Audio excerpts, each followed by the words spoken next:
So good evening, everybody, or good morning, or good afternoon. It depends where everybody is watching from. I'd like to welcome you all to another session of Empowering Women Public Space Climate Change session. It's our sixth one from this sort of collective initiative that BIDS Belgium started along with co-organising with City Space Architecture. And we've been lucky enough to have also partners of Her City, UN Habitat and Global Utmaning. So we're looking forward to this sixth session and the last one of 2022 with four amazing speakers. Louisa, my co-host, will go on to explain who we have there in our panels.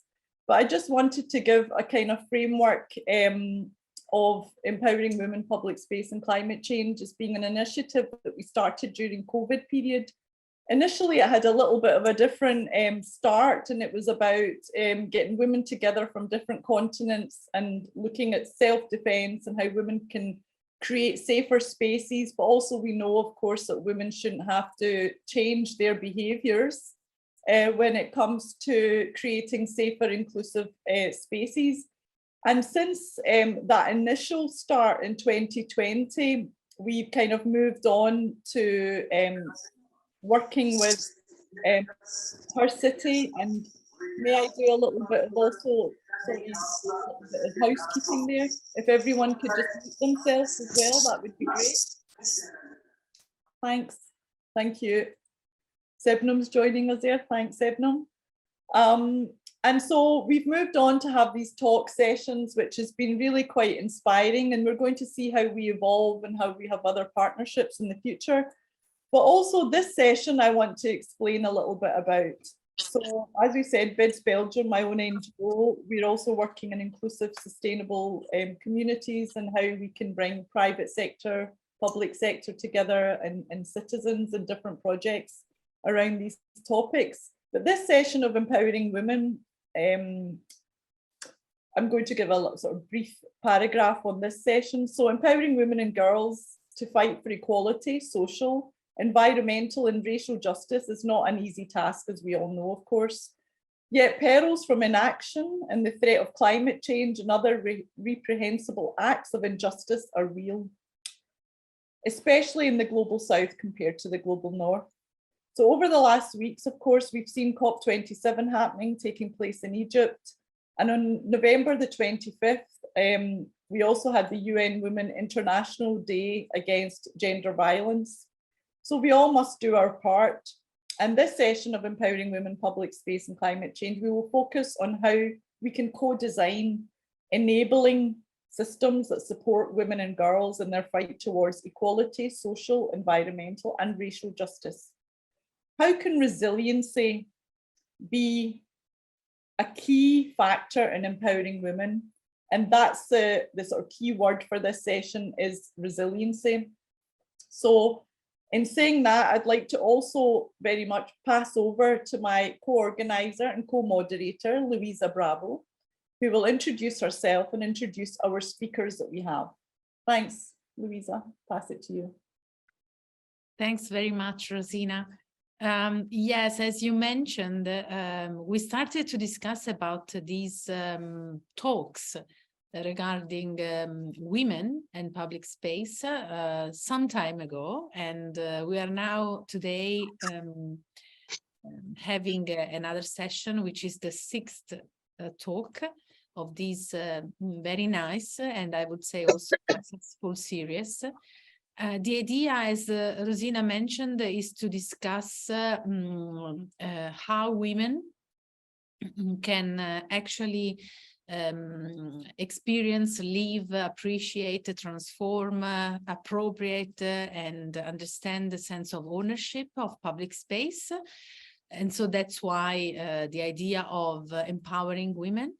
And then throughout the development of these series, we also found very interesting also through the women that we found along the path, to expand the contents by incorporating climate change. And we had in previous talks possibilities to talk with amazing women that are establishing a practice related to climate change, or developing policies related to climate sensitive outcomes, or developing strategies that are linking also public space to climate change.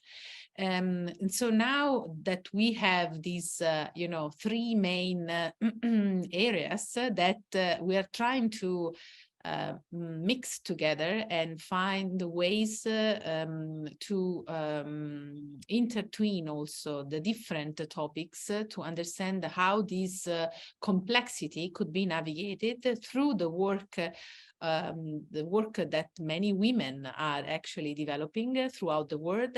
Something that we said many times, this is not only for women, because it is important that we also engage sometimes in the discussion also men, so that this is not, just for women culture, but this is about the culture of the whole society, so women and men. But it seems that anytime we say empowering women, women are, the first, they have the first response in terms of joining and sharing their experiences, but we will try to push a little bit more for men in the future. So I'm Luisa Bravo. I'm the founder and president of City Space Architecture, a non-profit organization based in Italy. We work on research, human-oriented design, and we also cooperate with many universities, cultural institutions, and also with the Global Public Space Program of UN Habitat. So our mission is to promote public space culture globally, and that's why we are particularly interested to support these empowering women, public space, and climate change. But I don't want to take time from the speakers. Today we have 4 amazing speakers. Daisy Narayan, the head of placemaking and mobility at the City of Edinburgh Council. Giulia Maci, an urban planner specialized in gender-sensitive city development at Cities Alliance. Sanjita Shinde, an entrepreneur and author that is also a motivational speaker that has delivered the talks at universities and women's organizations around the world. And finally, Stephanie Weber, who is a capitalization and communication officer at the URBACT Secretariat, an European territorial cooperation program that drives changes for better cities. So, Rosina, maybe you would like to better introduce our first speaker, Daisy? Yep, be more than happy to do that. Thank you, Louisa, for sharing all of that.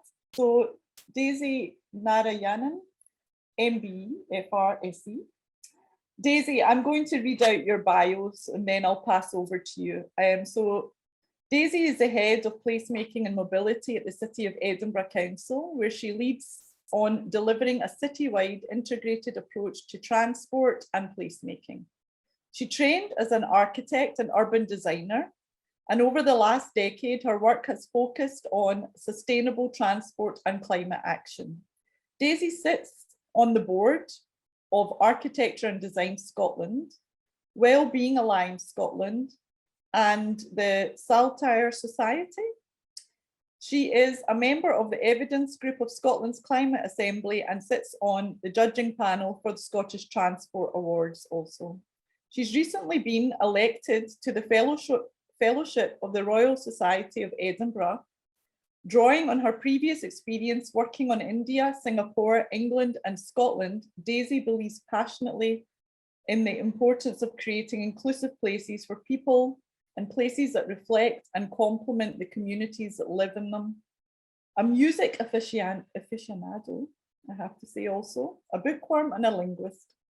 And Daisy spends her time enjoying the Scottish outdoors with her husband and 2 kids. So Daisy, thank you for joining us. Oh, thank you, Rosina. Thank you. It's really weird to hear all that back. It's fine when you see it written down, but it's slightly embarrassing to hear back. But thank you so much for inviting me. It's genuinely such a joy. And, it's in the lead up to Christmas and the festive season coming up. It's so busy at work. We're all sat there, trying to finish stuff. And it's lovely to be able to kind of switch that, pause and come and share, amazing work that's happening across the globe, amazing work you're bringing together, and really look forward to hearing from everyone else as well, and having a conversation, I suppose, about this really important topic. So really sorry. I mean, I'm hoping one day we can all meet together in a room, but this is great as well that we can at least get to see each other in different places. So real privilege to join you. So thank you so much for inviting me. As you mentioned, I'm the head of placemaking and mobility in the City of Edinburgh Council. It's a new role in the council. It's a role that was created about a year and a half ago, and I've got the privilege to have got the job.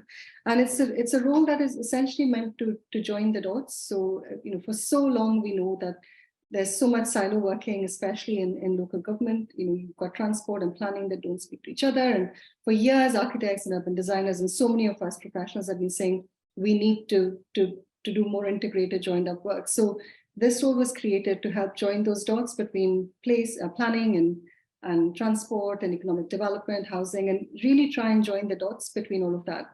And it's exciting, it's daunting, and it's a huge privilege to live and work in Edinburgh City that I love, and to do this kind of work. So within my remit in the council, I have public transport, active travel, so walking and cycling, road safety. There's the link between planning, heritage, so that it's quite a wide remit. And for me, one of the things that I have constantly said to the team, and the things that we are trying to inculcate within the council, is that not all of these projects, essentially, none of them are transport projects or planning projects. These are all projects and programs and things that we're doing to do 3 things. It's about well-being, it's about inclusion, and it's about climate action. And for me, making sure that everything we do going forward kind of, follows through with those outcomes is exactly what we're trying to achieve. And part of that work that I'm really, very, very keen to do, and which, is happening in the council, is putting a gender lens and an equity lens on whether it's walking and cycling networks, how is it that women get around the city, safety aspects of parks, for example, lighting, and all of the things that I'm sure we'll discuss going forward. So all of that is really, really exciting.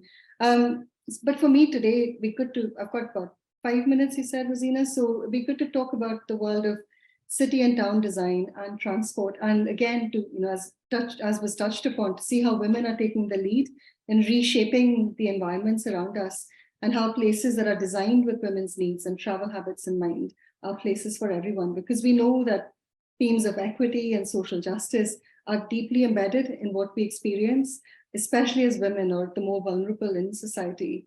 How we travel, how we experience our streets and our public spaces, how safe and how welcome we feel, and how we thrive. It's being discussed far more widely now, and so much more work is being done in this area, which is really exciting, really good to see. As you know, I'm an architect and urban designer. I grew up in India and Indonesia, and I've had the good fortune to have lived and worked in Singapore and US and London. And since 2004, I've made Edinburgh my home. But I trained as an architect, but I've been working in sustainable transport for the past decade or so. And it's only when I started working in transport that I started to truly reflect on the quality of life, and how much, the quality of life and the place was influenced by how easily and conveniently and affordably that I could get around. And more importantly, how safe I felt doing so, whether, I was going for a run or, walking back home late in the night or taking public transport. And more that acknowledgement that for meaningful change to happen, we need that whole systems approach across the board, removing silos from city building, rethinking the measures that we use that impact the public spaces on our well-being, and putting that gender lens on it. And for that, I'm sure we're going to discuss this with more examples coming coming through in the other presentations, but we need to ensure that women are part of that conversation at every level. So whether it's a planner or a designer, a community leader, engineer, decision makers, policy makers, politicians, we all have to be at that table to make that difference, to address women's unique needs and travel habits. For instance, a working woman with a child under the age of 5 will increase her trip chaining going from A to B to C, which is a series of trips made by people every day, by 54%, while a working man in the same position will only increase his by 19%. And that difference would be addressed at the planning stage, I think, if more women were involved very early on. In the UK, there's a charity called Sustrans, which is a sustainable transport charity I used to work for. And they published a report just before COVID, which was called Are We Nearly There Yet?, which looked at gender and transport in the UK. And something that stood out to me when it was published was that transport has the lowest percentage of women in senior posts within the public sector in Scotland. And women represent only 6.25% of heads of transport bodies. And the transport sector accounts for only 22% of female workers UK-wide, which, hopefully things have changed over the past 2 or 3 years. But to me, some of those statistics are quite shocking. And for me, there's so much amazing stuff to draw on. There's work in Vienna, for example, where they worked on city design through the lens of gender with some amazing results. Ireland and Dublin, they're doing some amazing work as well. In Edinburgh, we've again been working quite closely across departments and with key external partners to embed this thinking in our placemaking work. So we start by acknowledging in Edinburgh that the fear and perception of danger in public is enough to limit women's choices, whether it's mobility or travel patterns or decisions and well-being and behavior.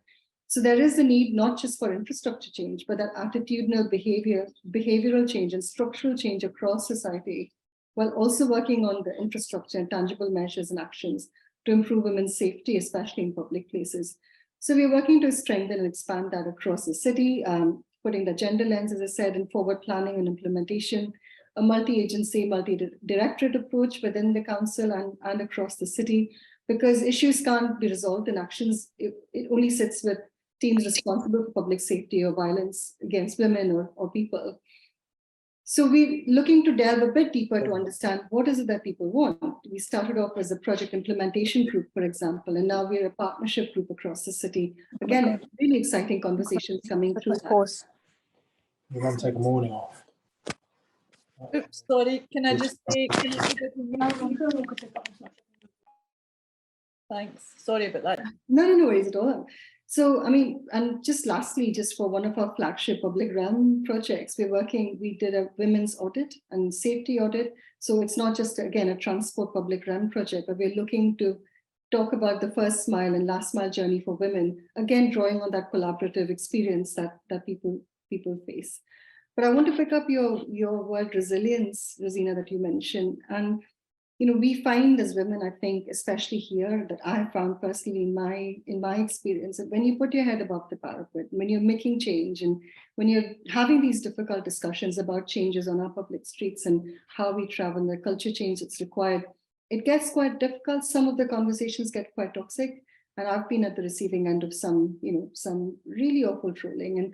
And that word resilience, I think, and groups like us and networks like us help to build that personal resilience as well as the resilience of the city in looking at future challenges.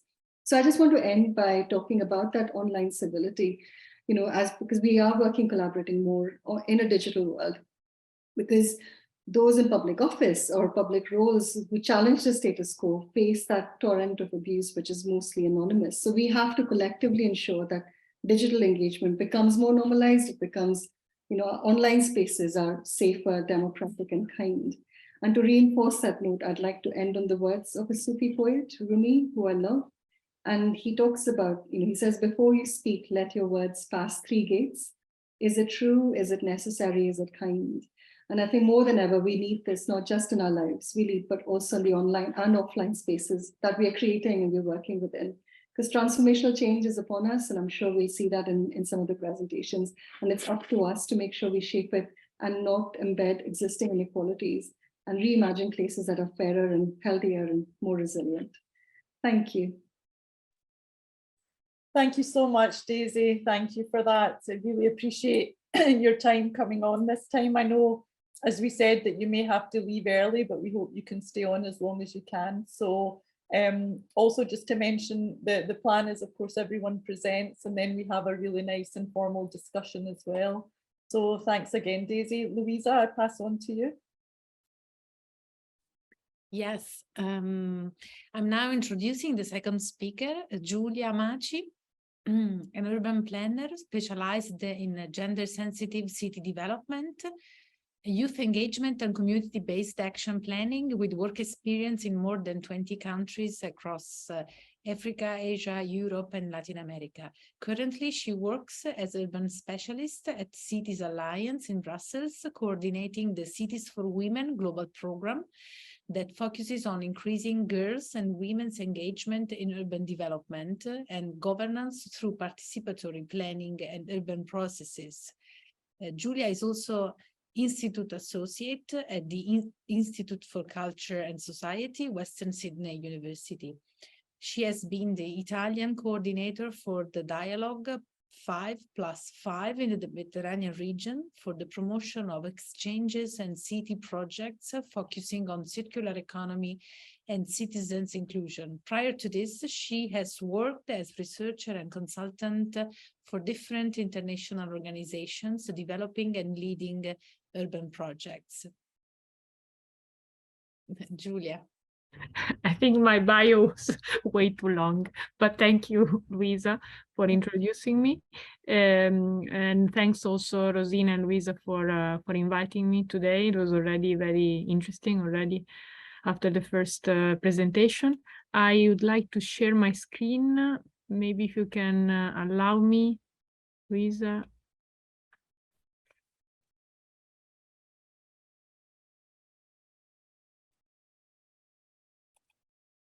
Okay.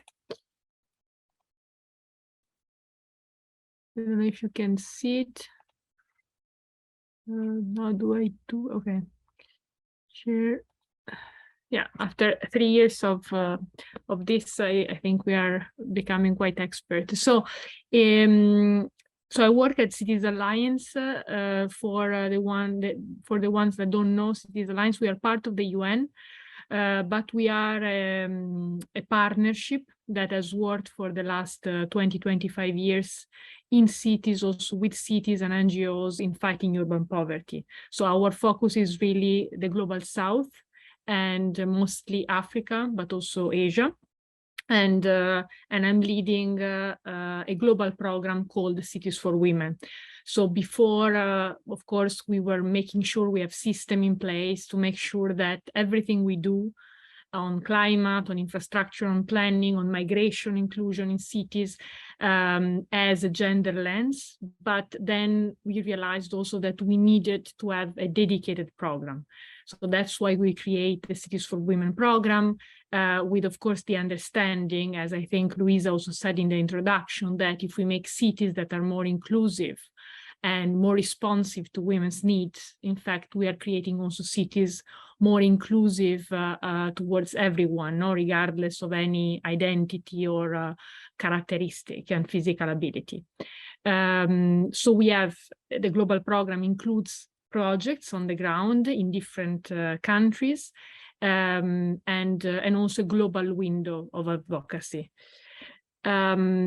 Why we have created this program? It's quite, I think, obvious, at least I think for the conversation today, but is not always obvious when you go and work in different contexts in the world.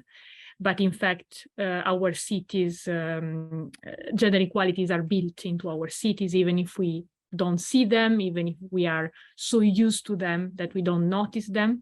In fact, we really need kind of new lens, new eyes to see these inequalities that are everywhere, are in the public space in terms of safety. Women don't feel safe, but also don't feel comfortable in many cities, in most of the cities around the world, in public spaces. So they use public spaces as a just way of moving around the cities, not as a place of enjoyment, of economic empowerment and social interaction. This is also linked to the economic inclusion. We are still far from equal economic opportunities, and especially, at least for our work, we work a lot on informal settlements with the informality as such. And in fact, women are very much represented in the informal sector, also from an economic point of view, so more vulnerable to crisis, as also we saw also during the COVID crisis, in terms of also access to basic services, water, sanitation, wash, and of course political inclusion, leadership. This has been already, I think, mentioned. So only 10% or maybe 15% now of mayors worldwide are women, in fact. So these inequalities are in fact interlinked, and as a planner, of course, I also believe that urban planning can be really a tool to address these inequalities in a kind of integrated way. So the why is clear, why we're doing this, because it's needed, because if we talk about and work for urban poor, women are in fact the face also of the urban poor, but they are also leader in the community. So if we want to reach out, the ones that are really, they really need our support, women organizations are key. The how, it's more complicated. What we try to do, we develop a framework that really,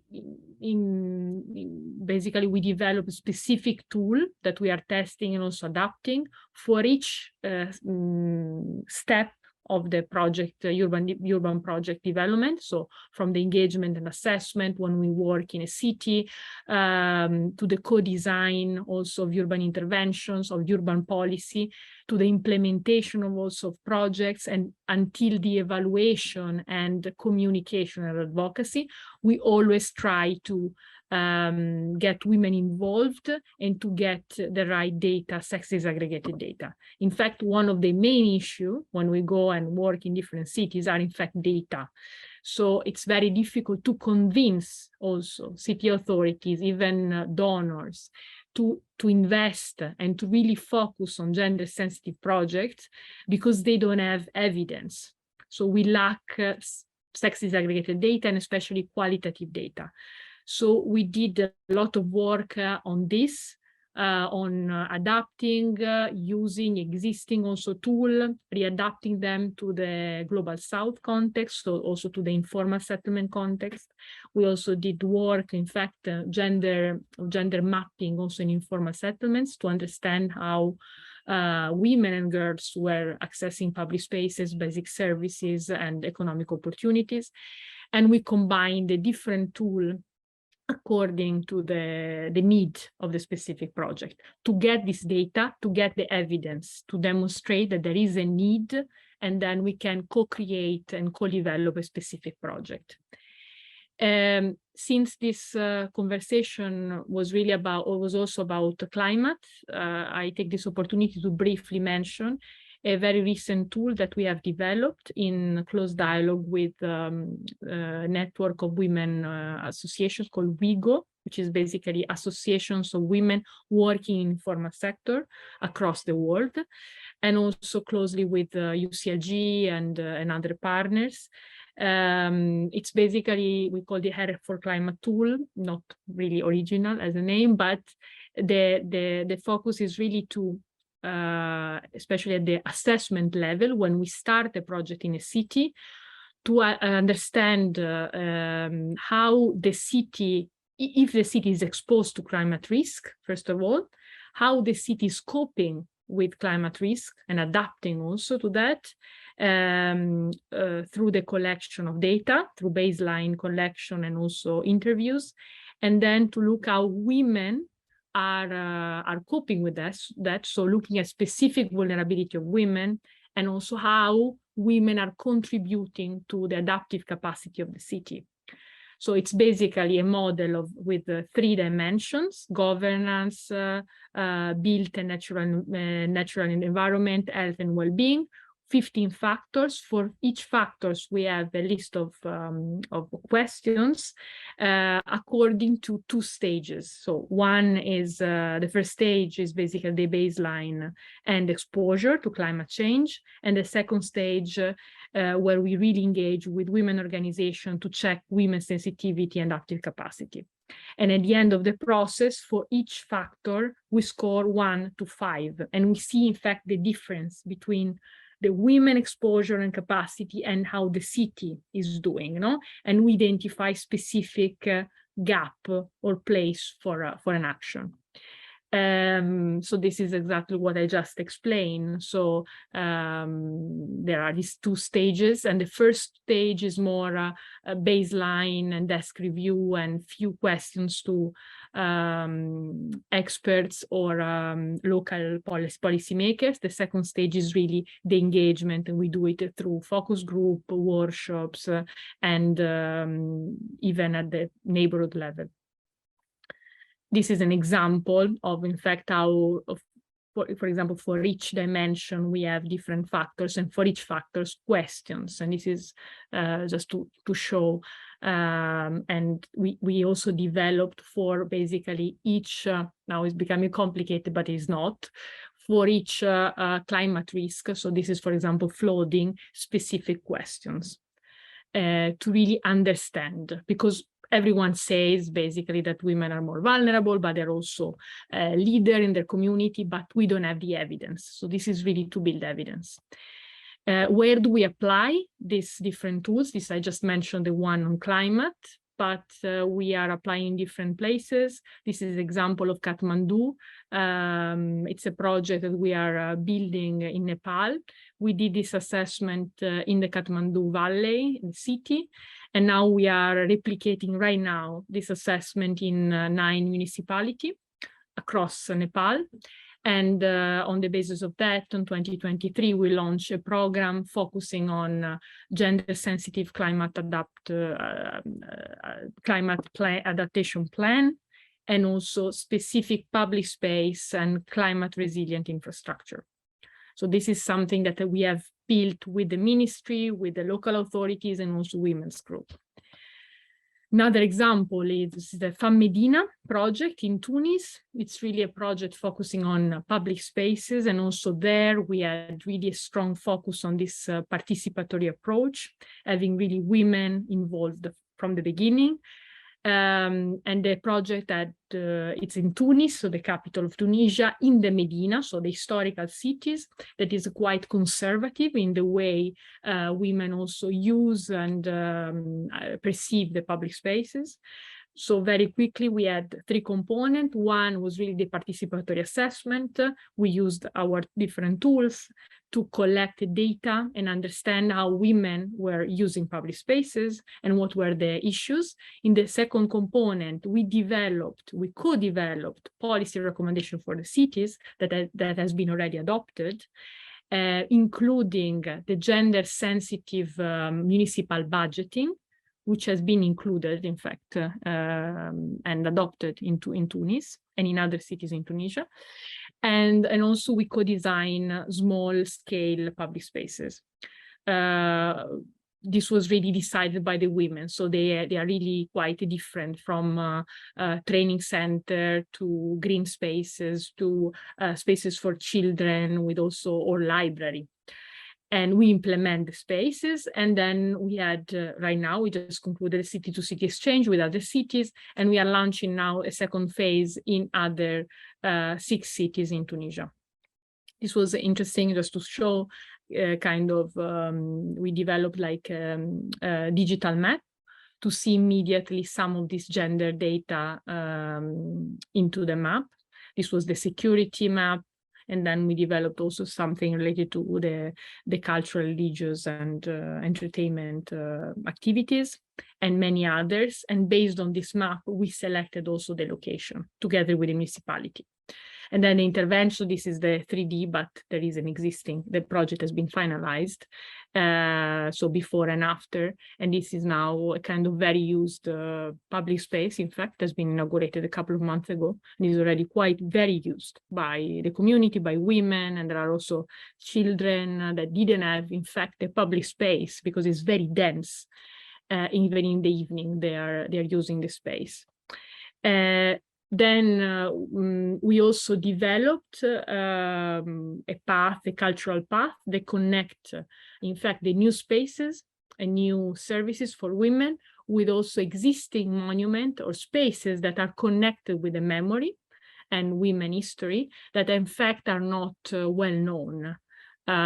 So now I don't want to enter in the detail, but in fact there are, the Medina of Tunis has been created with a lot of contribution of women, which this contribution is not in fact recognized, is not in the monument, in the name of the streets, in the name of the monument, and also in the memory. So we really wanted to do this type of first step to rediscover, in fact, this kind of hidden memory. The next step, the next phase of this program will really focus on the economic empowerment. So the spaces that we'll create in other cities will be mainly focused on places for women to develop their products, to be trained and to expose and sell their products, because this has been really, it has emerged as a key priority in Tunisia. So many women are working, but are home-based workers. In fact, they don't have a space to show their products and sell and develop their business. Another example, and then I conclude, very different one, but connected with the climate aspect. It's in Liberia that we did a project that we concluded last year, and it's basically going from the planning, so the analysis of the city in Monrovia, so the capital of the city, towards the definition of a new city development strategy with a strong gender focus. And then based on that, we developed, we co-designed with women, and we built 10 water kiosks in three neighborhoods, informal neighborhood of the city. And these water kiosks are, it's quite a small, in fact, project, but in fact was a big engagement process. And women, in fact, have been trained during the construction in water management, and now they are responsible for the all water kiosk. So they are in charge, they manage the water kiosk, and also the public space around the water kiosk has been reactivated and cleaned up. And now we are also expanding this program on water, public space, and women empowerment also in other countries. So this will be launched soon. Yes, and then it's very important, as I said, also the aspect of advocacy at the global level. So we try to always document what we do through publications, through reports, because it's very important to show also results and learning challenges. So maybe the next session could be also really focusing on challenges, things that didn't work out, because it could be very interesting. But we are trying to do this and share this type of results in different global platforms. So, Anissa, I think it's quite key, and that's why I'm very happy to also to be here today to listen also what other people are doing and learn and exchange. So thank you. Thank you, Giulia, for your presentation. I know about your work, so I'm happy that you could join today. So in case you have questions for Giulia and for Daisy before she leaves, you can always write a question in the chat, or maybe later, join the conversation, showing yourself and raise your hand. So now we move to the next speaker. Rosina, would you like to introduce Sangeeta? Yes, thanks, Louisa, and thank you, Julia, also for that presentation. I'll introduce a good friend and also wonderful author, Sangeeta Shind. She's the author of 4 books and an entrepreneur and intuitive healer also. She ended up, I'm going to tell a little story here. She ended up living on the streets when she was just 21. And from that difficult start has gone on to get her MBA in Australia, written 4 books and left an intensely violent marriage, and has rescued over 50 animals. I know she's a keen lover of animals. She's headed 3 international magazines on tourism, culture, lifestyle, and business, and she was principal correspondent and chief copy editor of the world's largest English newspaper. She was also on the jury of a BBC short story contest, and also she's a motivational speaker, having delivered talks at universities and women's organizations around the world. She was awarded the title of the most inspirational woman in 2019 in India for her work with victims of rape, domestic violence, addicts, and also people that were depressed and suicidal. She currently works as a contributing editor to Aspire magazine in Dubai. And Dubai is, and also she's working on her 5th book, and her previous book, which is one I really highly recommend, The Naked Indian Woman, describes the life of 16 everyday women in India.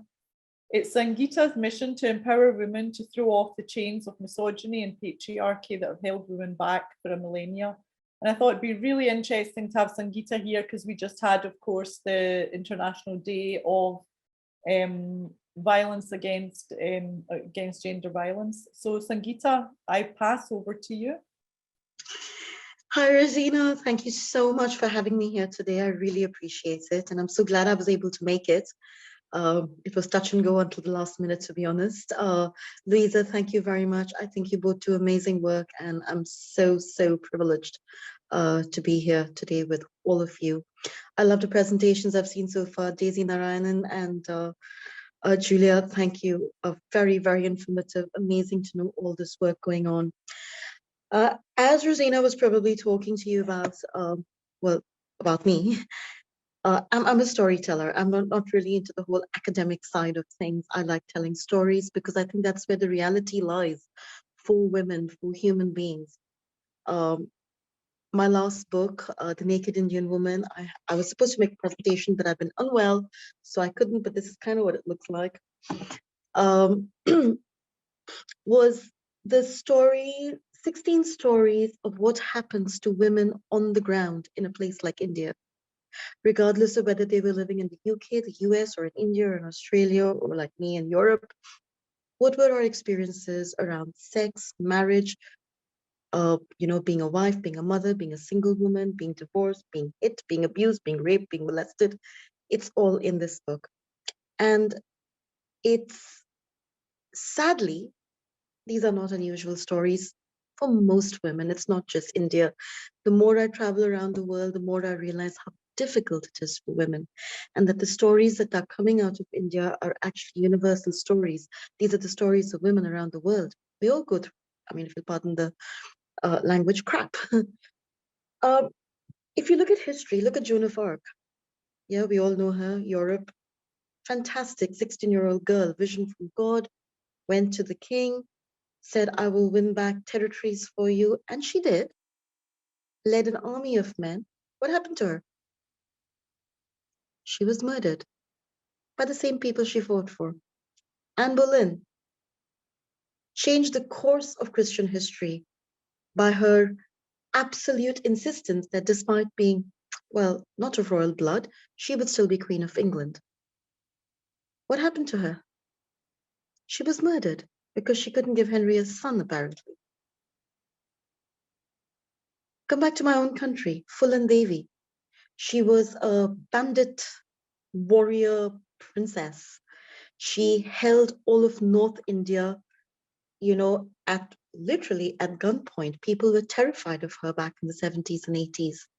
Why did she become a warrior the way she did? Why did she become what we call in India a dacoit? Well, She was raped by the elders in her village. Why? Because her husband had done something wrong. And so in a fit of anger, she started her own little army, and they went around pillaging, burning, basically revenge. She eventually went back to her own village with a little army of warriors, and she killed all the 5 men who had raped her and who had also murdered her husband. She was caught, she was apprehended, she was sent to jail, and then released for good behavior many, many years later. While she was there, she became a Buddhist. She became a member of parliament. When she came out, she joined politics. And then what happened? She was murdered by one of the men whose brothers had raped her and decided that her being freed was just a wrong thing and an insult to his brother's memory. We are the composite of our stories, all of us. Whether it's a Nuran or a Rosina or a Louisa or a Daisy, or whether any of us here today, we are our stories. And I love what was said about integrating public transport and planning and making public spaces safe, about making cities more sensitive to gender needs. But I think maybe we need to dial it back and go back a step, where we create spaces where women can actually tell our stories, because when we apply statistics to stories, we somehow dehumanize them, I think. And Rosina and I have been talking about this for a while, about creating a public space, and there's no more public space than the internet, let's face it, of curating some sort of an online magazine, because this is my baby, where women from different walks of life can talk about their stories, really making it real, making it personal, because it's okay to say 1 out of 3 women across the world, this is the global average, experience domestic violence. But now I'm going to tell you, for 7 years, I was beaten black and blue by my ex-husband. He broke my 10 fingers, he broke my eardrum, he broke my nose, he broke a rib, he punctured a lung, he kicked me in the stomach while I was pregnant. I lost the baby. Now that's a story, and it's true, but it's no longer a statistic for you. This is something now that's happened to someone you know. And it's so important that we all get a place to share our stories. Because when we share our stories, we make these experiences real for everyone. We let other women know that they are not alone. Half the problem, more than half the problem actually, across the world is silence. Women don't talk. We don't tell each other what we're feeling. We don't tell each other what we're going through. We're so scared. We have cultures built on shame, cultures built on guilt, and all of this is designed with just one purpose alone. It is to keep women silent. And you know what? I don't know about all of you, but I'm really tired of being silent. I am so tired of being silent. Now, we can talk about making spaces, and yes, public spaces I think the initiatives are fantastic. My God, Julia, that's amazing work that you're doing. I just love the stuff that you said. Daisy, the work you're doing in terms of transportation, wow. I mean, how fantastic. But where we need to feel the safest is in telling our stories, and we need to create spaces where that is possible. And we need to feel really, really safe in our most private spaces within our homes. And how do we do that? And the only answer I have found is by talking, telling stories. I keep coming back to this. Our mothers stayed silent for decades, their mothers before them. They never shared what happened to them, the misogyny or the patriarchy they experienced. And because they stayed silent, we all suffered. And if we stay silent, our sisters and our daughters, our nieces, our cousins, our employees, the next generation, they will suffer. And we have to stop this. We have to stop it between us. We have to start speaking out, not just about the statistics, not just about projects, but about what is happening to each and every single one of us every day. Because I know from bitter experience, from being a healer and being a counselor, I get what women go through every day that we don't show the rest of the world. Because somehow we think that makes us weak. It doesn't. It makes us more powerful.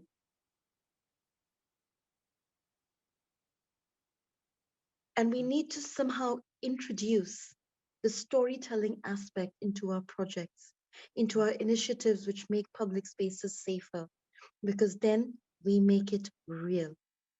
It's no longer about numbers. It becomes about stories. It becomes personal. It becomes about you and me. It becomes about what happened to your sister, Louisa, or to your mother, or what happened to our grandmothers. Generational issues that we need to fix now with this generation. And I think these conversations that we're able to have finally are amazing. And I think hats off to people like Louisa and Rosina who curate these events and allow us to talk and share these stories. And we need more and more of this. We need to get very real about what we're doing, about what's happening to women. Because if we don't, it doesn't matter what projects we're going to have in SPAY, you know, how much money we throw at it. It doesn't matter what initiatives we set up globally. If we don't speak our truth and we don't create spaces to speak our truth, we have a problem. And unless that problem is fixed, it is the starting point. And I think education is where it begins. And I don't mean in schools and whether we teach women to get into STEM. No, it's about teaching women to embrace their power. It's about teaching men to embrace women's power. There's not enough conversations with schoolboys or college boys, I find. There aren't enough women's groups going into institutions and just talking to men and saying, hey, you know what? This happened to us. What are you going to do about it? And I know this is all horribly real, and it's normally why I don't get invited to speak places, I suppose, because I see things like this. But I think it's so, so important that we do this. It's so important that we share what's happening to each and every one of us, both in public spaces and in private spaces. I could go on forever, but I'm going to jump off my soapbox because one, I have a really bad throat and I've got COVID, bronchitis, and flu going on at the moment. So I'm not really able to say as much as I normally can. I'm just going to leave you with this thought. We're women. We need to create the girls' club. The boys' club exists. The women's club does not. Many years ago, when I was working in Brussels, this young stagiaire got up at this very important event at the Parliament, and she said, there were these women, members of Parliament talking about, oh, and we must do this in Horizon 2020, and we're doing this, and we've got this project, and blah, blah, blah, blah, and it went on and on and on. And this very young stag, she must have been about 23 or 24, she got up and she said, why is it that when I am in the workplace, I always have problem with the women, my women bosses, but never with my male bosses? We need to be there for each other. We need to create this club where we tell each other stories and where these stories absolutely matter. Because you know what, and I really, really believe this, we women have been taught for millennia to compete with each other. This goes back to our cave days where we were competing for resources. We don't need to do that anymore. We need to put our arms around each other. And I will leave you with this, because when one woman rises, all of us rise. And I think we need to put our arms around each other, tell our stories, create the safe spaces privately and publicly, educate ourselves, unlearn generations of thinking that has been imposed on us. And we need to make sure that the next generation does not go through what you or I did. Thank you. Thank you, Sangeeta. Thank you so much for sharing so much of your personal self in this space and trusting us to share that, actually. And yeah, and also the fact that you're not well and you still came on. As you said, it was very last minute. You know, we didn't know, but really, honestly, it's much appreciated, and I'm sure all the women in this session absolutely applaud you. So we really hope you can stay on for our discussion, because I'm 100% sure we would love to delve deeper into this and talk more, only if you can, of course. So What I would love to do is I would love to engage in the discussion, but I do actually need to go lie down for a little bit because I think I'm about to pass out. So Rosina, if it's okay, when the discussion begins, could you send me a text and I'll keep myself on and I'll just come back online again because I would love to hear what everyone else is saying. This is such an important discussion, so I'd really like to continue being a part of it. absolutely, I'll do that. And also the Thank session you. is recorded, so if you do fall asleep, we won't wake you up. Thank you. No, I don't think I'll be asleep. I'll be listening. Thank you. Thanks. Bye, Sangeeta. Lisa, Thank I you so pass much. back to you to introduce Lovely. Stephanie. Sorry, Rosina, Lisa, I have to jump off as well. I'm so sorry. I've got to take my daughter for a while. But thank you so much. Just echoing what Sangeeta said, what an amazing thing you've done to bring folk together, and really look forward to conversations. And yeah, and I'm hoping to connect with you again. So speak later. Bye. Thanks so much. Bye-bye. Take care. Bye-bye. So now we move to our last speaker, Stephanie Weber. Stephanie believes in international cooperation and sustainable urban development has led her to live in 4 different continents. She currently finds herself in Europe, back to her roots, where she works as the capitalization and communication officer at the URBACT Secretariat, an European territorial cooperation program that drives changes for better cities. She occasionally acts as consultant for UN Habitat, and since 2020, she has also become a validated early career public space advisor for city space architecture. She holds a master's degree in urban public policy from Sciences Po in Paris, and she is particularly passionate about gender equal cities. Thanks, Louisa. First of all, apologies because I'm also a bit, as we say in French, I have a cat in my throat, and it's going to be awfully hard to follow up after Sangeeta's intervention.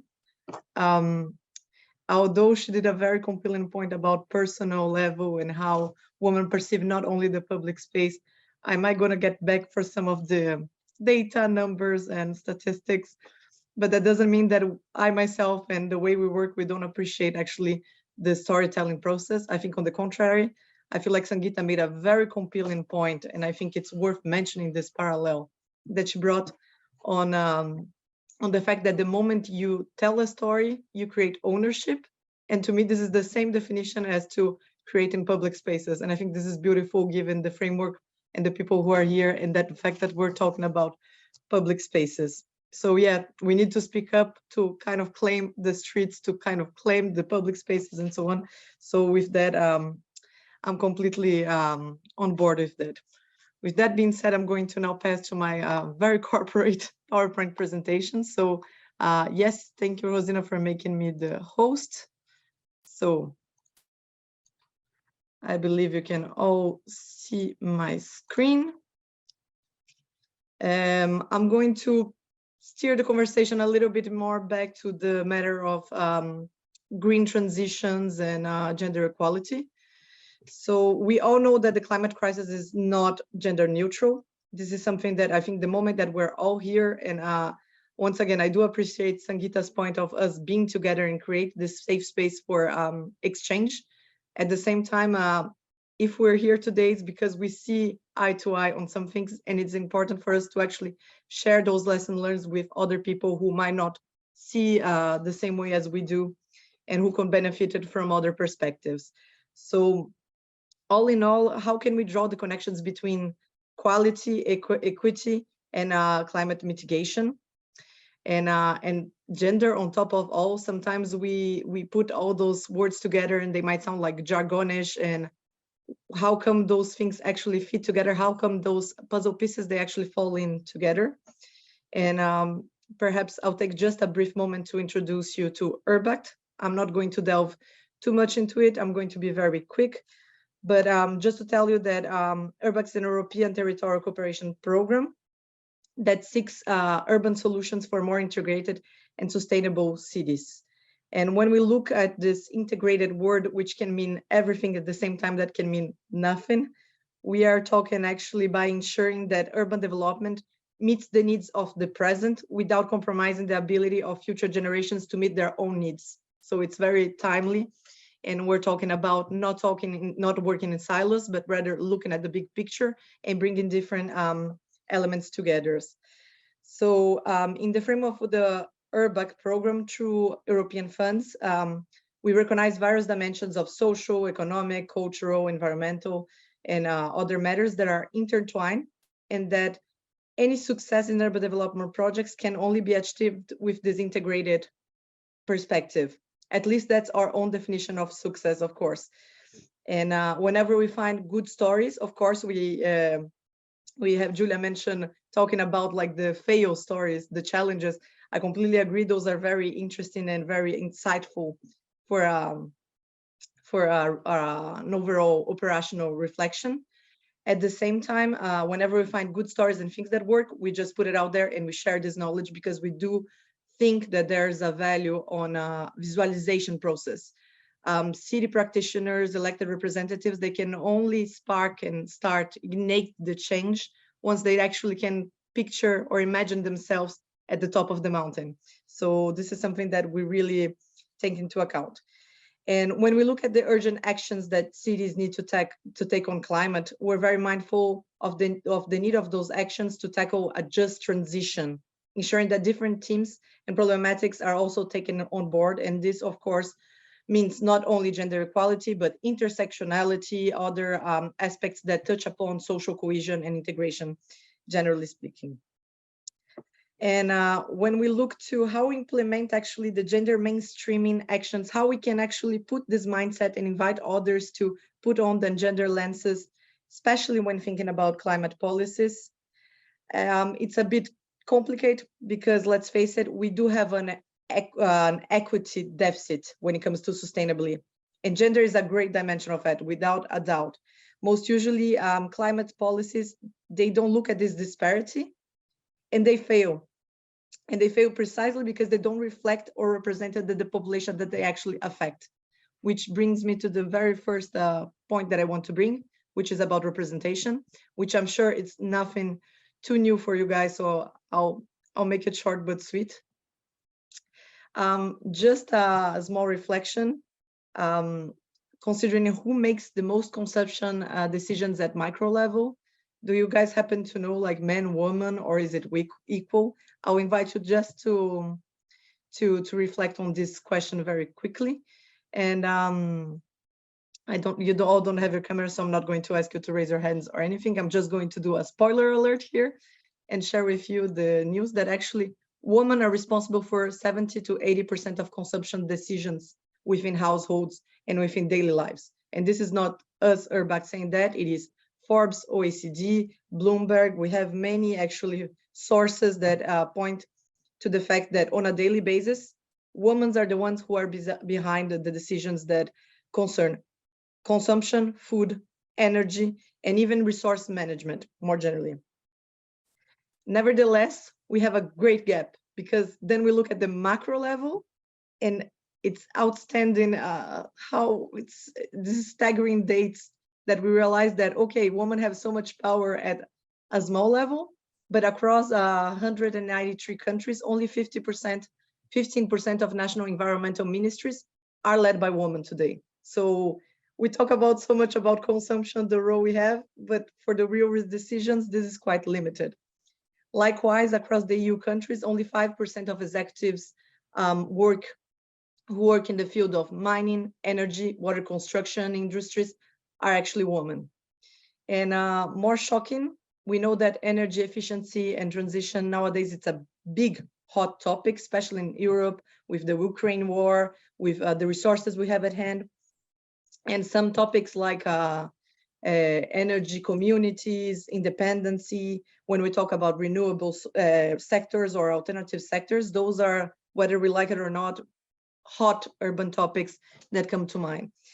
And it's quite staggering to see that back in 2017, we had around 10.3 million jobs on this field, related to this field.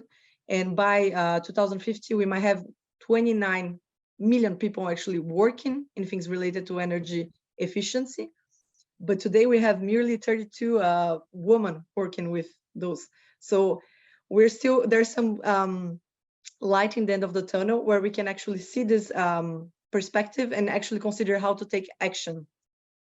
Once again, these data are not coming from anywhere. It's from AG, great source of information. And we can actually start taking action as very much as today. We have, for instance, a beneficiary city called La Rochelle, which is situated in France. And it is a city that is very nautical and industrial. So kids and up to teenagers, you have a high rate of women. But then when it comes to the working ages and gap ages, you have a significant higher amount of men in the city because they come to actually work on those fields, and work for women are more limited there. So like I always like to say, to me, the gender disparity and gap starts from the minute we buy a Barbie doll to the girl and get like a truck, or I don't know, a scientific kit for a boy. The municipality of Rochelle has decided to take matters into their own hands, and they started organizing mini hackathons. So kids from ages to 9 to 15, they actually experience the know-how and the specializations from the city owner itself to get a taste of it, and also to increase the interest from girls and young women in the fields that are so characteristic to the city of La Rochelle. So there's still, as I said, some light in the end of the tunnel when it comes to that. But that being said, as we know, we do have a major matter of representation. And for instance, half of the population in Europe is made by women, but we only have 50% of the mayors in European cities that are actually women. So how we give a voice to them, it's really a matter of how we can create enabling environments that those women can actually thrive and inspire other women to run for elected positions and so on. And once again, I'll focus on the good instead of the ugly, the bad, and the good, the ugly, and the bad. But I would like to bring a good practice from the Basque Country in Spain, where 40% of the elected representatives are women. And since 2012, they actually created this network of exchanging for elected representatives who are female to support one another and to learn and to give that little tap on the back, maybe building a little bit on what was said on creating safe space, to look for companionship and for looking for collaboration between the women. So it's quite clear that in that sense, the Basque Country, they have been doing an outstanding work when it comes to providing a voice to women, but something that they actually acknowledge, and this comes from male representatives from the Emakunde, the Basque Institute for Women, that it is also fundamental to engage with male and boys, and this is something that they're still on the process. So although they were very much pioneering already on the early 2010s, they also acknowledge that there's still work to be done on that direction. In any case, it's safe to say that there are representative gaps in behavior trends, and this impacts the whole thinking process and the decision-making process that impacts our everyday lives and the way that cities that are shaped within the future years. It's also about gender power structures and norms for sure, but we are here, well, to defy those norms and try to bring a new light to other things. So when we see the city from a gender perspective, I think this is a metaphor that I like a lot, and I heard both Daisy and Julia saying that to a certain extent about like putting the gender lenses, inviting someone to actually do some kind of empathetic exercise where you put yourself on other people's shoes. We see different uses and overall experience within different groups. So we're not only talking about men and women, but we're also talking about women who are single mothers or who are part from a minority, or different, once again, intersectionality matters that have to be taken into account. And let's face it, whether it was consciously or unconsciously, cities have been mainly designed by men and focusing in their experience in mind. This is an example that I like very much, actually, that touches upon public spaces. And it comes from a project, from an urban project that works with matters of gamification. And they were actually studying on how playgrounds are so gender-based, and even the organization of outdoor spaces, so green areas, parks, and so on, how all the attention usually is drawn to the football field. I might be saying something really bad, knowing that there's the World Cup and that I'm half Brazilian, so I'm all for football. But it's true that it is a male-dominant field, leaving only the outskirts of the spaces to people who are actually willing to do other things in public spaces like playgrounds or any other kind of like outdoors activities. So it is very much true what Julia has brought earlier today, saying that urban planning can be a tool to address these inequalities. It's sometimes just on the small details, on how you arrange a space, how it can change like literally everything. And there's some really interesting examples nowadays, even from France. There's the city called Trappes, where they're trying to develop playgrounds and outdoor playing areas that focus on genderless activities. So there's no really pink colors, blue colors, or the little house to play, but more interactive and, and kind of activities that invite kids to play together.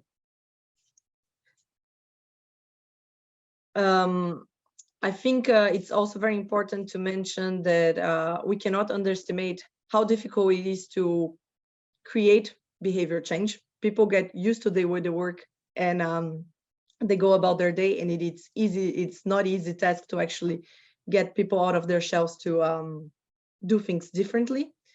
And there's one quote in particular that I think it's really important, that any cities that it's involving, that it's investing in initiatives, they need to think of social behavior just like if they were creating this new technology, as if they're spending the same amount of money within a new technical innovation that needs large support of a large amount of budget and resources to be put in place. And this goes sometimes without saying like, no, this is just communication. No, this is not that important. And it's not true. And only through actually committed actions that are very well thoroughly considered and thought, specific target groups can be actually reached and getting the message across. That's for sure. It's worth saying also that words are very powerful allies. We tend to say like, oh, this is just a campaign. Oh, this is just communication. No, we know very well, I think it was The Guardian that back in 2015, when there was in Europe this big income of migrants from Syria, they decided to say, henceforth, we're going to call it the migration crisis because we see a crisis and so on. You give name to things, you create ownership, you give the right names, and people actually take ownership of this vocabulary. And this enriches not only the discussion, but gives the right importance to things. And likewise, I think the same applies to climate, because when it comes to climate change, which we used to use for such a long time, and then once again, The Guardian starts saying climate urgency. And nowadays, the more current trend it is using climate adaptation, you are actually acknowledging what kind of efforts you need behind to achieve or tackle challenges related to those topics. And when we think particularly about the word adaptation, it is fundamental to think who benefits from these adaptations and who can potentially be harmed. Ecological adaptation needs to be just, and for sure there's no climate justice without gender equality. So I think these things that belong within the public realm, might it be like tangible public spaces or even vocabulary and so on, they really need to be very well considered in order to achieve any kind of social behavior. So that's, to me, number two of more important. One example that I like very much when it comes to social behavior, once again, this is not my data, this is from Rumble. A research has been done in terms of how women and men, they move across the cities. I know that if Daisy was here, she would be probably bored because that's something she knows very well. And something that has come across in the research is that men were were more likely to make a single destination journey from home to office and do it by car because they can park in both areas. Whereas women who runs different errands, who take over childcare, grocery shopping, things of the kind, they tend to do multiple journeys within a day, which means thinking every time about where to park and so on. And in this regard, women were very much more likely to actually bike, take public transportation, and walk. This is something that is worth mentioning because, for instance, this has brought some changes within the city of Umeå in Sweden. Hope I didn't butcher the pronunciation of the name of the city, but it's really interesting that they actually started looking at the disaggregated data, and that's really important to make I think it was Daisy who was mentioning earlier today how we lack evidence to actually base some decisions and justify them. Disaggregated data, it's something that I think is just crazy because within the past 10 years, the investment on gender equality projects has been increased by thousands and thousands of times. And when it comes to the studies related to gender and disaggregated data, there has been no investment, no equal or parallel that has been done in the same way. So this is something interesting. But in any case, going back to Umeå, they realized that in order to cut down their carbon emissions and their general footprint, they start studying the possibility of taking the whole bus fleet and take the regular buses and turn them into electric buses, which on paper, looking exclusively to the silo question of environment, it made perfect sense. But then when they looked to the big picture and they realized that women were the one who were already taking the bus, and it would be more cost effectively and easier actually to, not to mention with higher impacts in terms of carbon emissions reduction, it would have been more cost effective to actually convince men who are taking the car to start taking regular buses than actually changing the whole fleet of buses from regular to electric. This is quite outstanding because sometimes we see these greenwashing kind of things, and if we look if we take a closer look, we realize that sometimes we have just to put the effort and resources in a different way. But once again, I don't have to convince anything to you because I'm sure that if you join this webinar tonight, it's because you share to a certain extent the same frustrations and ambitions as I do personally. And likewise, the municipality of Umeå has come to the same conclusion. So they start heavily with a project focusing on male-dominant working places. It didn't make sense to do the same in female-dominant areas because they were the wrong target audience in that regard, if I may. Can I just ask you one thing? Sorry to interrupt. As you were the host and you had to be made the host, I just wanted to ask if there was somebody waiting in the waiting room to be admitted. He said so. I had received a message just to ask, have you got anything coming up there in your participants? Anybody waiting to be admitted to the room? If they're in the waiting room, I don't think they can hear you. No, because you've been no. made the host, you see, so if anyone's trying to come in, it would be showing up, and if they're not there, that means they've gone. So sorry to interrupt, I just had to ask. No, don't worry. Sorry, No, thanks. I'm looking at, there's nobody here at the waiting, everyone is in the room, sorry. That's fine, no problem. The person must have gone. Okay. Yeah. And okay, this leads me to the very last point that I want to bring. I said about social behavior and representation. And to me, the last thing is actually thinking about the target actions. Thinking about, okay, to whom do I need to communicate? To whom do I need to change behavior in order to spark changes? And it's quite clear that we need the right data. Once again, sorry, but we do need the numbers as well to target the right group and get the right message across. And sometimes it might be a little bit hard to get those. Let's face it, it's not an easy task. I think we are all very familiar with the Sustainable Development Goals, and we know very well that one of the things that has been a challenge is that there are so many indicators and we cannot find like a common language within different countries, and sometimes we lack, once again, the data. So this is another example that I like a lot from Milan in Italy, where women have taken matters into their own hands, and they did a Milan Gender Atlas, which they went to the field, they were a group, and they actually collected the data that they needed. And this is the necessary information that it's kind of like what has been called earlier today as a woman's audit or a safety audit, which allows the right actions to be taken into place, and also to develop the right material. Like very similar procedures, both in Germany and Spain, have led cities to create the Safer Cities map, which it is once again realizing that women walk much more, but they do have the need to know where they can walk safely and how. And this is the kind of reflection that allows these materials, this knowledge, to be somehow formalized and gathered. Just a last message that these examples, they are all available within the URBAC's 2 reports, the Gender Equal Cities, which is a big movement that we're also always welcoming and gathering fail stories as much as good practices. So it's just an invitation for me to end up my kind of short but not so short intervention here, and handling the floor back to Rosina and give her the admin rights, hosting rights.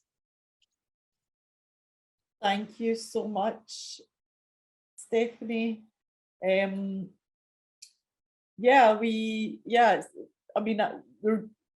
Some of us are obviously very aware of our BACT and the work on gender equal cities, and certainly our first session we had of empowering women online, it was your colleague, Sally Kneeshaw from the Gender Equal Cities, who I've met a few times when she was here.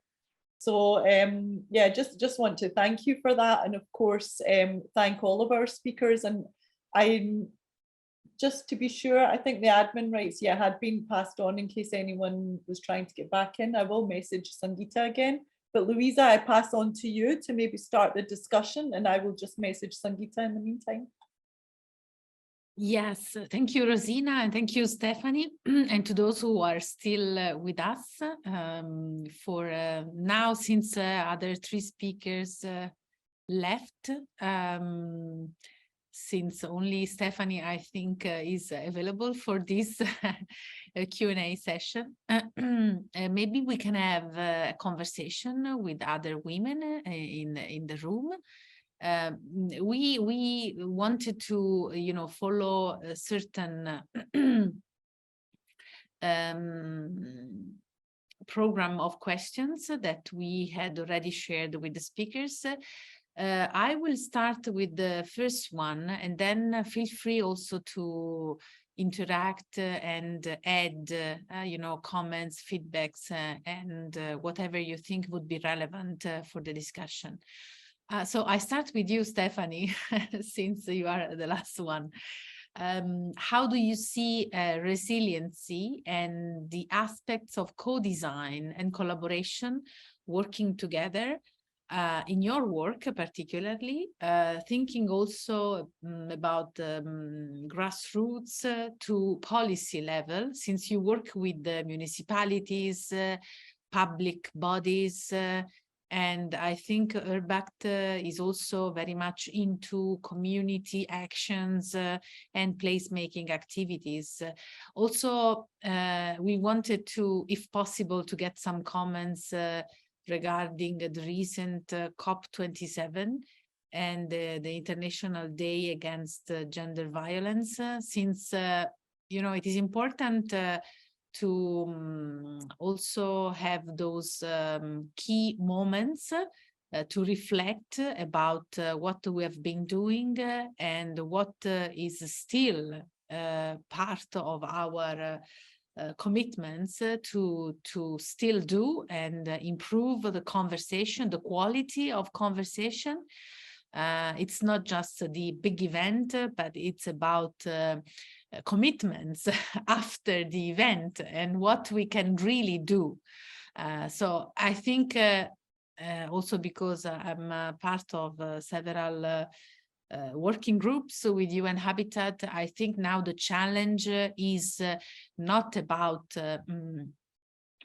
knowing about certain subjects, including, gender sensitive issues, but it is about implementation, how we can translate those ideas, theoretical frameworks, inspiring concepts, and commitments into actions that have an impact on the ground. So, Stephanie. I'm the last woman standing. If my voice are broken. Yeah, so if any of the participants also wants to join the discussion, you're also very much welcome. But I'll start it.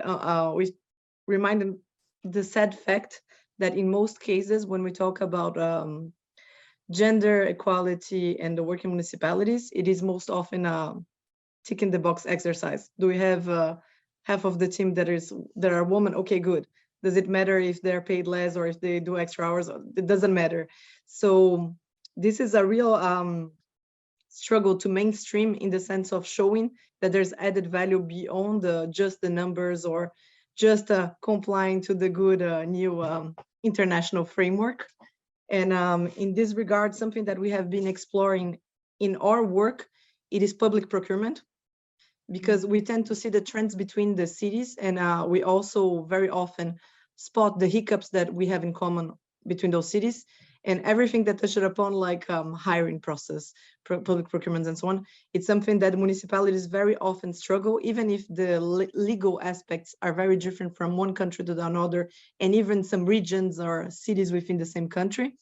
It is a common challenge, and something that we have been exploring. It is a method that has been developed both by the city of Vienna. I was very happy that Daisy had mentioned city of Vienna, because they're doing great stuff in this regard, and the Basque country, where they actually put in place, this is going to sound very silly, but it's true, it's how you can perhaps just take a little action on to turn this willingness, this political will, into a reality. Adding some points within the evaluation of a public hiring process, and making sure that the agency that you're going to recruit has equal pay, if it has maternity leaves that are covered, if they have like daycare systems and things of the kind. Those are the small things, but that make a difference and can make sure that women really integrate the work environment in a sustainable way. So this is kind of like a way among many others of how we can turn those ambitions into reality. That being said, just like sometimes I feel like people see things as tick in the box exercises, those big events, COP27, the international days and so on, ever so often they are taken for granted as, okay, this is a circus, we talk about that, that's it. They're two-sided into those kind of big events. In one hand, they do have commitments and agreements. Unfortunately, they are not binding. You can, if you don't fulfill them, you might encounter some international public shame, but still they're not binding. But I like to think otherwise about them. I do think that they're a great source of, as you said in my little introduction, that everyone cringes a little bit when you guys read like, oh, yeah, that's me, I wrote that. I'm a firm believer of international cooperation and development. And I do feel like that those type of events are spaces that create enabling environment exactly for people to get inspired. And to me, when it comes to gender equality, it is a matter that needs to be globally understood.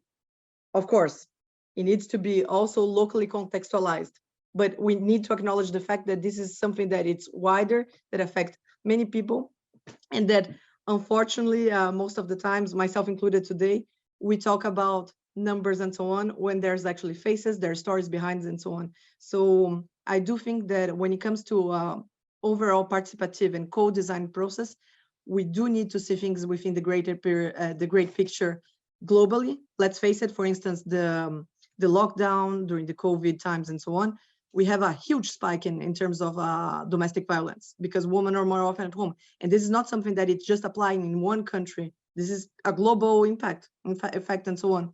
But we need to think carefully at local level and the context. Okay, how can we address those issues? That would be my take. Sorry if I was a bit long. Not at all, Stephanie. Thank you for that input there. I want to also just ask, go round, do a tour de table of our participants and see if there's anyone that wants to ask anything. Sebnum, I see that you've joined us.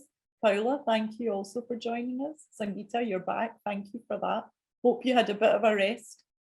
Marie, I see that you're there with your little one as well every so often, so that's really kind of you to join us.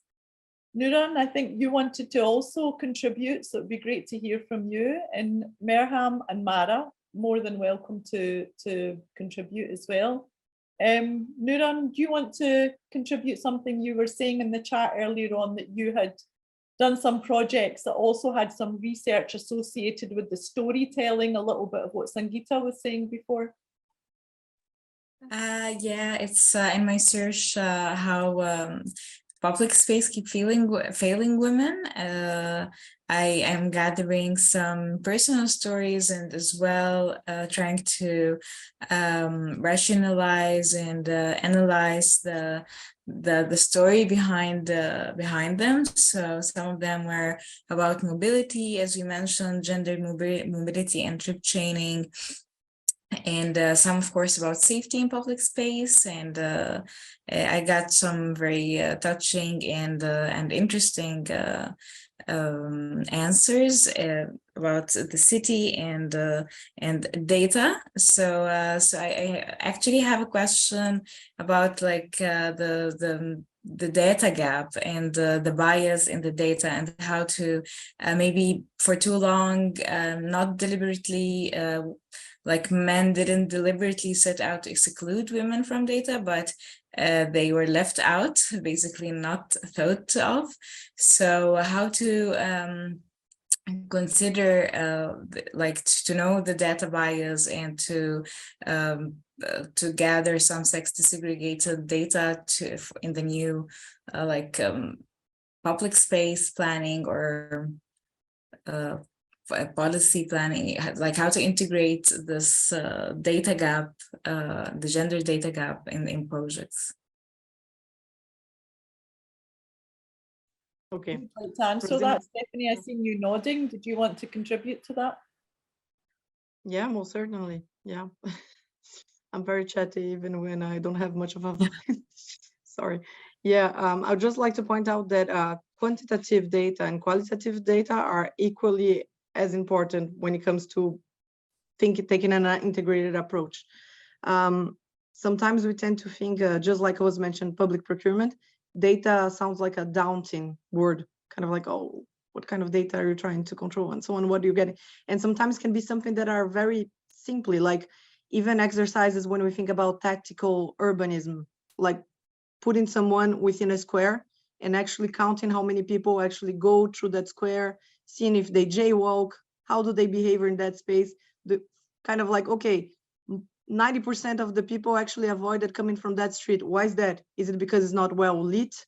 And if there was like public lighting, would women will feel, or people overall would feel more safer coming from that street and so on? I know that from a political level, specifically for municipalities, you do need resources. And when I say resources, it's not like tons of funding, but you need human resources. You need someone actually steering the wheel and being kind of like the reminder, saying like, hey, we have to think about that. We need to think about that. So for instance, when it comes to green transition and climate action, there are quite a few studies coming from like energy cities and so on that says that in order for a municipality to be able to start taking actions or having an efficient integrated action plan to put into action towards green transition, they need at least 2 full-time staffs just working on it. And in the case of Umea that I brought, there are some very interesting things like the data on the people who take the bus or the people who disaggregated that data on public transportation and so on. And they, ever since they actually created a position for like a gender equality officer, like a formal, legit position within their municipality, they're the first ones in Europe to do so. They were actually able to not only look further for those data, but actually push some more actions. So there's this case that it's very famous in Umea. It's there's this book that you probably heard about, all of you, called Invisible Woman, in which brings the case of Umea, because they realize also that women were more bound to leave earlier from home to do everything, to go run errands and so on, and they would take their bikes. And then they realized that in the schedule of the snow clearance, most usually they would clean the streets, which are for the cars. Whereas it would make much more sense just to start with the biking lanes, because you would have people cycling for a much earlier hour of the day. So it's kind of like having someone who can focus on that at all times and being able to push and steer for this kind of actions. I think that's a way to actually to fill the gaps when it comes to data. But I'm talking, of course, at local level, not at national major decisions that touch upon ministries and other high-level things. Thanks for that, Stephanie. Yeah, well, thanks. Yeah, I got actually into a debate for as well a topic from Invisible Women about snow clearing can be sexist, and as she mentions, in Sweden, when Gender Equality Initiative team found that the routine for clearing snow from the main paths for vehicles actually is sexist, because mainly women using the pedestrian lanes and for transportation or for caregiver with strollers, and it actually was a bit not for them to maneuver anymore. So yeah, so snow clearing obviously was sexist in this sense, and it was debatable because some people like see it's more important to clear snow from the main to benefiting the most commuters in cars. But they're mostly men, because foot and cycling buses were cleared last, and of course it's not good for everyone, and pedestrians and cyclists, but because of the pay gap and the caregiving trip chaining routes women have to go through, it's exacerbated more the inequalities for women. So yeah, it's a great book. I highly recommend it. Thanks, Nuvan. Anyone else get any questions or wants to say anything at all? Or Sebnam? Okay. No, go ahead, Sebnam. I can wait. No, it's fine.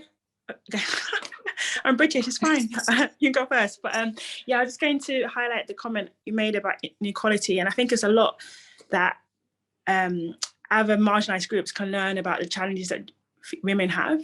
But I think for me, one of the things that has come to my mind when we're talking about data and thinking about how we can acquire knowledge to basically prove the fact that women need to be accounted for in a different manner, it's fantastic if we're able to have that, I guess, that amount of people to encourage and enable that change. But I essentially do think sometimes we need to change the way we look at enabling policy to be enacted away from data, because you can't always, I'm an engineer, so I love data, but you can't always collect the data. You can't always get enough information that actually is representative. And sometimes you don't even speak the language in terms of the way the data is collected to be able to get people's voices truly heard, to be able to make a change that impacts their lives. So as much as I love data, I think we need to challenge, for women and for other groups, the methods we use to be able to prove our point, or not prove our point, but you know what I'm trying to say. Because if we consistently use methods that work for a certain group, like an interview or a survey or observation, which is fantastic, but you might be observing in this particular environment, but the people in that community don't even want to go there because you haven't bought food. So I'm just making some random cultural concern we haven't considered. Then in reality, we get information that isn't really representative of the sample that we really want to help. So that's just more like a thought about data as opposed to a question. If I may react, no, I completely agree. I think we do have a huge gap when it comes to the language that is spoken. At the same time, like, we need the translation, we need to vulgarize the knowledge and make it accessible to all. But it's true that sometimes, as I said, it can sound very daunting. Data because it seems awfully technical. So yeah, it's true. I completely agree, and I understand your point. I mean, it makes more sense, and that's also I mentioned 3 points. I mentioned representation, social behavior, and targeting. And I think like that's the most important thing. Okay, who do we want to change the social behavior? Let's target these people. Let's speak their language. Let's reach out to them in a way. And sometimes you can find like in the most different ways. I think it was in Ireland that they were trying to get people to wear seatbelts in the 90s. And they actually found out that minorities weren't using seatbelts, and then they actually start using local churches and parishes as places for discussions and open up the dialogue there. And it's kind of like, what churches have to do with that? This is so unexpected, but it's true. It's the way of like knowing your audience and saying, okay, how can I speak in a language or in a way that it would make sense to you, you can relate to. And yeah. And Sangeeta, I mean, you have incredible storytelling, I mean, skills there. So yeah, this is an awfully awesome way to actually get people to relate and connect to you, because I really love what you said. Yeah. I love what you said about stories in churches, because I think that's a great way of telling a story and getting, using these kinds of public spaces to reach out to communities, because it's fantastic, the idea of using a church. I mean, come and meet your maker, but please wear a seatbelt first. I love the idea. But thank you. It's really interesting about data collection. I mean, much as I love stories, I do realize the absolute vital importance of collecting data. When I wrote my book, this one, I actually interviewed 160 women, and I was only able to get 16 stories, because one of the criteria of writing the book and the stories that would be published was that the women would have to put their real ages, real locations, and real names under each story after I wrote them. And of the 160 women that I interviewed, only 15, my story is in there as well, only 15 other than me were willing to come forward and actually share these, very private details in a very public way. Yeah, so it's interesting, because when I look at those data, I think when you sort of crunch the numbers, you get an idea of how overwhelmingly big the problem can be, which sometimes I think storytelling, while it personalizes it, it doesn't give you often the scale of the problem. So I get the necessity for data collection and clever data collection. It can't just be data for the sake of data, obviously. I don't know how many of you know the story of back in the 80s, when I think it was McKinsey, they did this huge data collection initiative. They launched a new Coke, and they went around the world asking everybody, do you like the new Coke? And everybody said, yes, we love the new Coke. And they crunched the numbers and they said, wow, this is going to make us a lot of money. And they launched the new Coke, and profits went downwards like that. They'd forgotten to, they'd asked the wrong question. They should have asked, do you like the new Coke better than the old Coke? And the answer would have been very different. So when we collect data, I think sort of honing in on the right point and figuring out what it is that we're trying to get from the data, what information we're actually getting, targeting our questions is really, really important, I think. And just to build up on that, I think that's where the co-process of co-construction, collectively thinking, it's really important, because every so often when we get too many people, the decision-making process of formalizing decisions can be really hard. But sometimes it's not about taking the decisions, it's actually understanding, is the question that I'm asking the right one? Am I actually making sense? Am I asking the right, am I going the right direction? So I think this is actually very valuable. But it's I think myself and all the others, we shall congratulate you. I mean, it's very brave of you to be among 16 women that were willing to actually put your face on your story, your name, your age, your location. This is very strong. So yeah. Well, if I'm known for anything, it's for rushing in with angels fear to tread. So this is all good. But, going back to what you said about data, I think Daisy summed it up in the beginning when she had the Rumi quote. She said, the Rumi quote of, is it true? Is it kind? Is it necessary? I think this is a very good way to a good starting point to sort of begin data analysis, especially on issues that are so fundamental to the well-being of all of us, I think. So, yeah, thank you for that. Thanks, Sangeeta, and thanks, Stephanie. Sebnam, you had a question, or you wanted to say something? Please go ahead. Yeah, I just wanted to share my feelings, if I may. Every time I join such organizations where the main issue is women and equality or inequalities, considering data-oriented or story-oriented issues, I have this feeling that we are very much similar wherever, we are located. And at the same time, we are dealing with also very much different problems. So it just gives me this dual or double feeling that do we really need to, okay, no, I should put it this way. We should be doing things locally, whatever we are doing is to contribute that little or that little, doesn't matter, to our local communities, but at the same time, we are trying to influence the global communities, global women or local women. So I just wanted to thank you to organize all these, meetings in different parts of the world. People are doing, all of you are working in your communities, trying to have an effect, a global effect, but also a proper, local effect. So these are very valuable. But at the same time, I sometimes feel a bit pessimistic that there's so many problems all over the world that we cannot reach and we cannot help each other.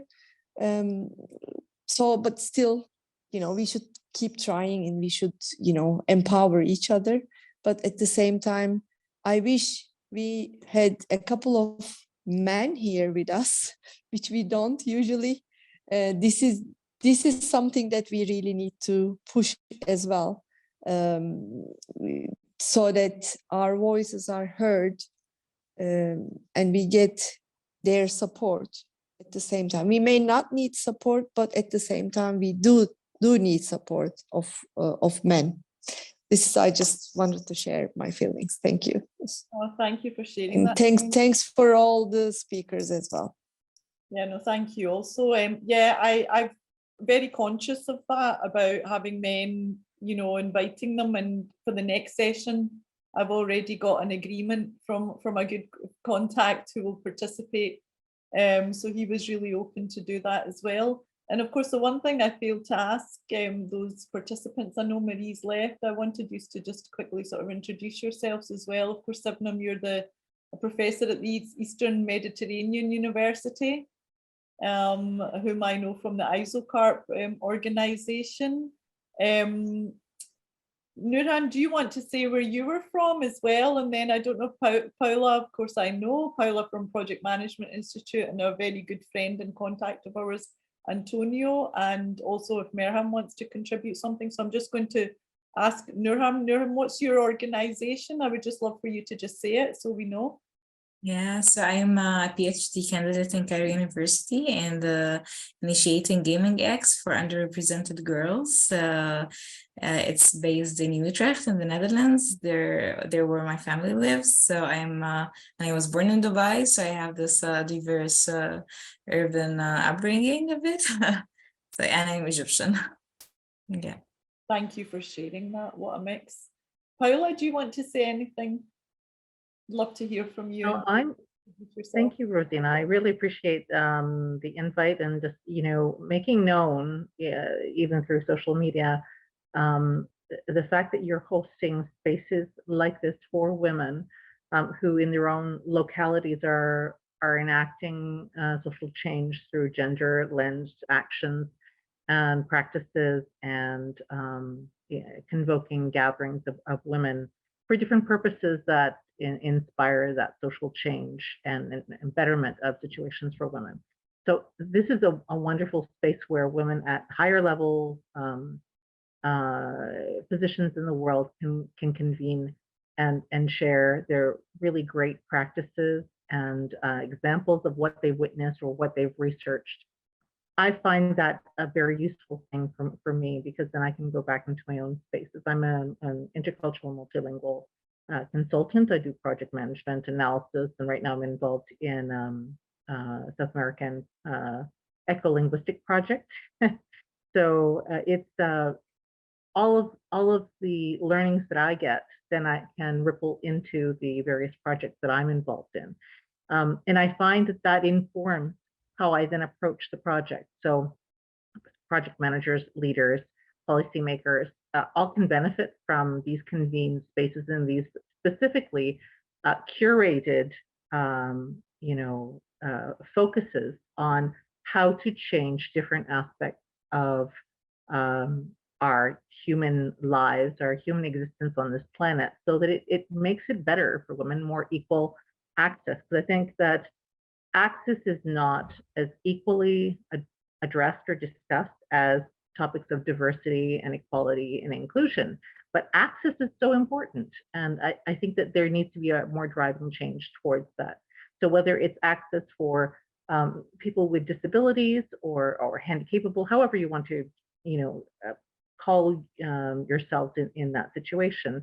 I mean, face it, we all have impediments in one way or another, depending on who we are and what our health is and what our social barriers are. But I think that coming together in spaces like this actually helps all of us. I mean, for example, the two things in particular I found were striking: the gender atlas, which I'm seriously interested in implementing in my projects. That is a fascinating thing. I'd like to learn more about that. And also the ratification that, through these many years of being in women's circles and women's groups, not only in Canada, but also in South America, that this is the need for women's storytelling spaces and curating intentional spaces for women to tell their stories, inspire each other as they go back into their day-to-day lives, but still have spaces where they can reveal those.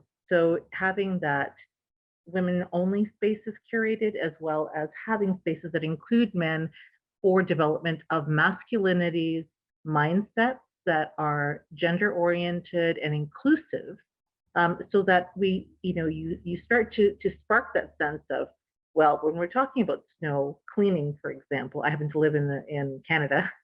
I'm a European, but I also happen to live in Canada, and we have problems with snow. And I totally understood what people were talking about in terms of, priority given to cars, but many women walk or bike, and those are the ones that are least considered in urban planning. So I think really importantly, urban planners need to be at least half women, so that those thoughts are considered. And you have to have a cross-section of socioeconomic strata in the planning groups, so that even if it means focus groups or asking people to submit their stories about how they experience space, so that you can develop, real, diverse and inclusive personas of the people who are going to be utilizing that space. And even if it means people don't want to give their personal information, like in the case of the book that she was putting together, you can still from those stories gather the qualitative data and put together that their experiences are not lost to the betterment of the initiative.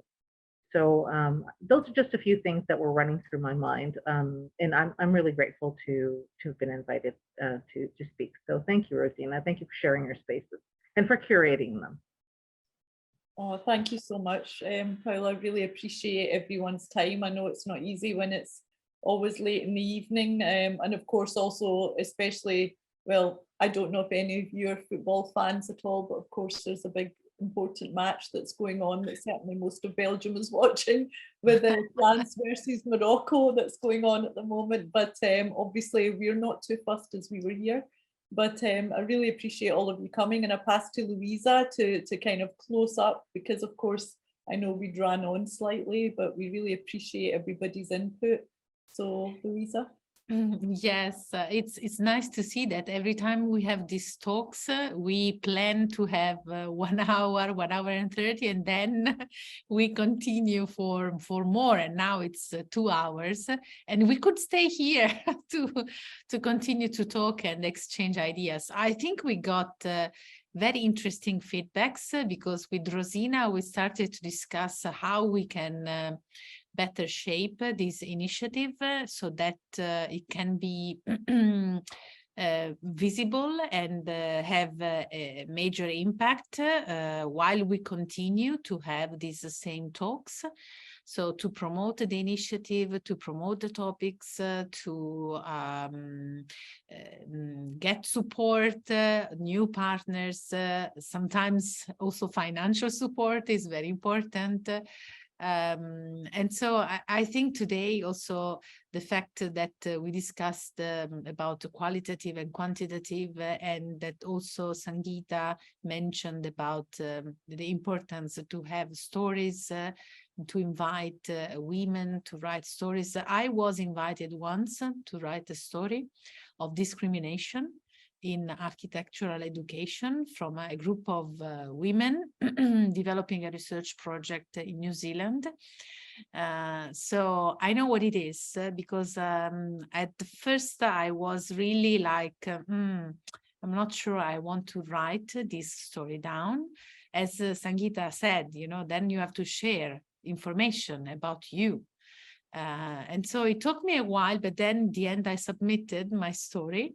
And so I contributed to this research activity. I think it is important and the process of writing down the story and also to explain the level of discrimination in that case and my feelings and how that particular situation had an impact on a personal level and on a professional level as well. I think this is something, as Sangeeta said, is happening to women almost every day. And then Louisa, just to say there, sorry to interrupt, just as you mentioned about this happening to every day, I'd also just during this session from Daisy had a message to say that she'd had to leave Twitter because she had been experiencing so much racism. So indeed, you're right. There's many, many women that experience this. Wanted to say that. No, I think it is important and it takes maybe a certain courage to you know, expose yourself by saying, you know, what you have experienced. But maybe, Rosina, this would be a good advice to create a space where we can share stories of women, stories of discrimination, stories of racism, of inequalities, of, you know, harassment, because I personally experienced this many times, workplace harassment. So I think this could be the next step of our project, also inviting women to come to these talks or write stories. And very yes, good idea, and it's something indeed, as Sangeeta mentioned, we've been sort of talking about this as well. And I think what we realize is, as much as we absolutely love the knowledge sharing and the experience that we have with presenters, what we realize more than anything is, Louisa, as you say, our discussions continue on because women need to express themselves. They want to share. They want to have spaces where they can exchange and share, you know, without any judgment. And I think that's needed more and more. So yeah, absolutely. And we'd be more than open with anyone that's interested, certainly in this space that we have, and also outside, some of the women that we know are interested. So it's something we will certainly work towards. yeah. I put in something into the chat just so that maybe to get the wheels turning. I'd be very happy to help curate a woman's space. I do that all the time, actually. It's part of the mission of the women's group that I've been a part of for over 25 years, and also interact with women's circles in Latin America. this particular initiative is one that a couple of friends of mine have been involved in terms of visioning the future. And this has to do with how they envision the future for one day in 2050. So a group of them were invited to participate, they're writers, to envision, to write stories for each day in 2050 and how they envision it. But I'm just wondering if the same sort of model can't be used to encourage women to, to write for the near future, one day in 2020 and 30, how we want to see gender have changed, gender equality, gender inclusion, gender access in our world have changed. So I'm gonna let you peruse that. Each day is a different story, really interesting takes on the various threads that are involved in climate change. Maybe the same sort of methodology could be applied. If it's a question of writing, we want to invite people to write through their own voices, their own experiences in a very global perspective. Apart from that, convening women's circles where you can use ritual and I don't mean religiously tied to ritual. I mean just what innately comes through your sense of empowerment as a woman, to speak your truth and to narrate your reality and to share good practices and emotions and feelings that allow other people to hold that experience or those experiences in that very, very safe space and feel like you're validated as a woman, your experiences are there, and there are other people who understand and empathize and might have suggestions for you, or just are there to deeply listen to what your experience is. Because I think sometimes most people, and women in particular, are not heard enough so that their voices can be spoken. I think creating spaces of deep listening is so important, and they're rare.